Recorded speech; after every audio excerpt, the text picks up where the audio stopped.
Salut tout le monde, bienvenue dans la première vidéo du Temple des Otaku. C'est officiel, le nouveau manga d'Hiro Mashima sort dans quelques jours au Japon. Alors qu'on attendait tous une date de sortie pour l'anime Fairy Tail, la quête de 100 ans, on apprend qu'Hiro Mashima, l'auteur de Fairy Tail, Eden Zero ou encore Rave, travaille sur un tout nouveau manga qui va voir le monde le 6 juillet. Il s'intitule Dead Rock et voici tout ce qu'on sait à son sujet. Il s'agira d'un manga au fil duquel on suivra l'histoire de Yakuto, un jeune habitant du monde des démons qui s'est donné un défi, celui de réussir l'impitoyable examen d'entrée de Dead Rock, l'institution qui forme les rois des démons. On déduit donc que Yakuto souhaite devenir le roi des démons qui dominera le monde démoniaque dans lequel il vit. Mashima a ici décidé de faire un grand changement avec un personnage principal qui ne serait pas forcément aussi gentil que ceux de ses autres œuvres étant donné qu'il s'agit d'un démon. D'ailleurs, quand on lui demande pourquoi avoir fait ça, ce crack répond gentiment qu'il ne sait pas mais qu'il fera de son mieux parce qu'il est déter. Et connaissant Mashima, on est obligé d'être hypé de fou. Autre nouveauté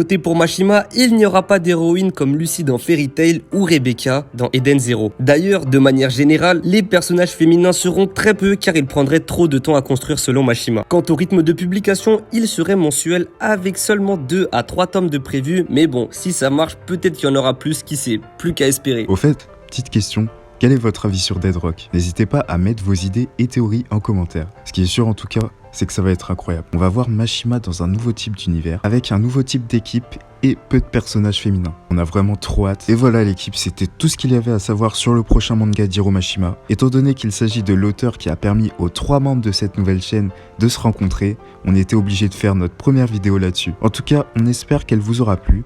Si c'est le cas, n'oubliez pas le petit like, le commentaire pour donner vos avis et l'abonnement sans oublier la petite cloche. Sur ce, l'équipe, c'était le Temple des Otaku. Peace.